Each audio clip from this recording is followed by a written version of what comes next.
Well, the Central Plains of the United States are notorious for powerful thunderstorms. Recently, WTVO Channel 17 meteorologist Eric Nefsted traveled to Kansas on a storm-chasing adventure with the hopes of seeing a tornado firsthand. Tonight, in part one of his report, Chasing the Storm, we ride along with Eric on his first chase day.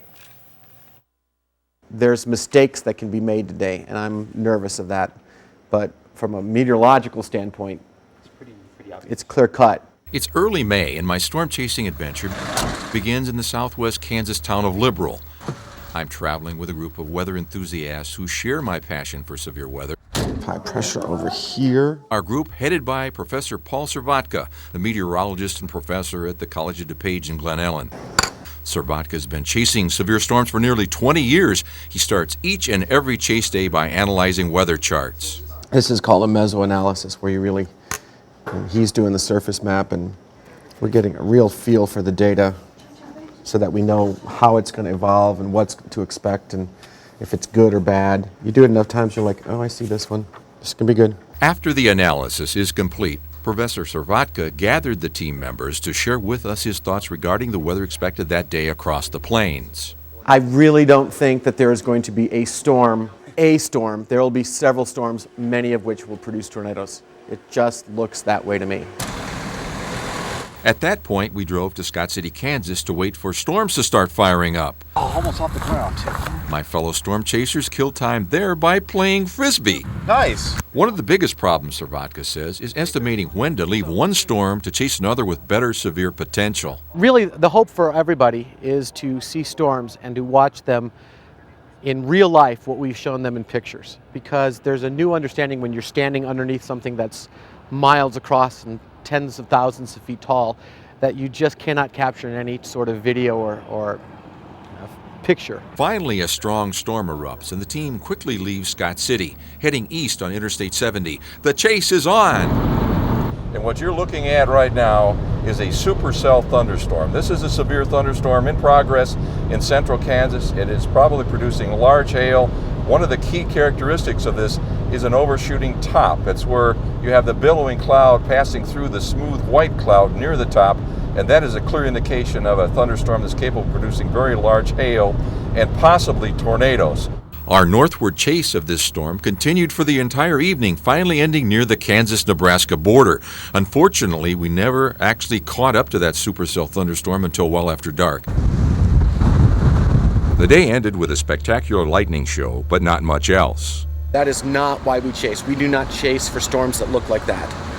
If we did, there'd be a lot fewer chasers in the world. And all of a sudden, whoof, house just started flying apart in pieces. Meanwhile, that same evening, a couple of 100 miles to our southwest, a monster tornado ravaged Greensburg, Kansas. The next morning, the professor gathered the chasers to discuss with the team why they chased north rather than south. Had we turned south, it would have been a lot easier to intercept storms coming into Kansas, but we weren't convinced at the time that we made the decision that that's where the storms were going to be best. Now the team must move on and prepare for one last day of storm chasing.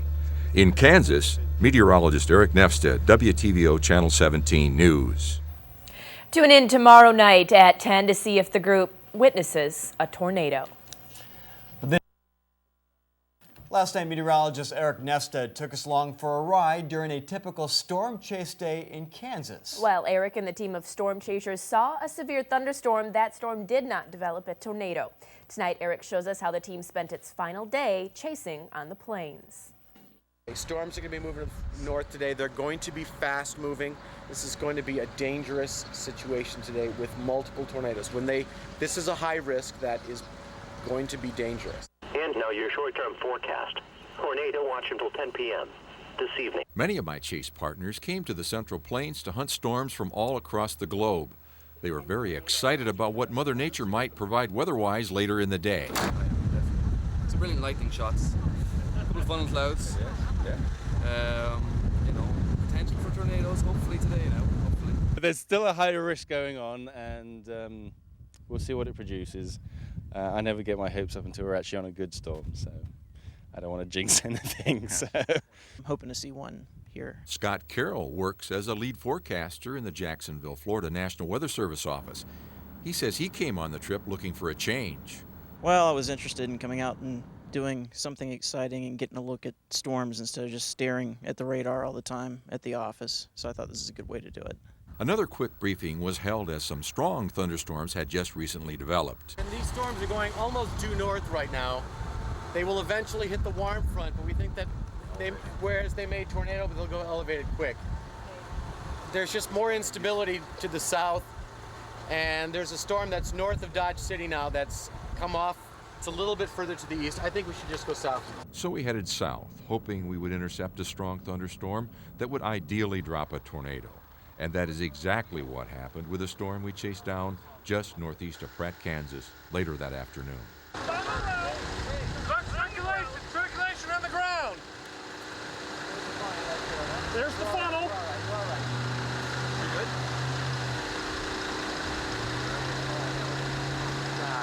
Mike, you got video of this, everybody? For a tornado to form, first there must be a strong thunderstorm. In addition to a strong storm, wind shear, a change in speed and direction of wind with height, needs to be present. This wind shear can generate a horizontal spin in the lower atmosphere.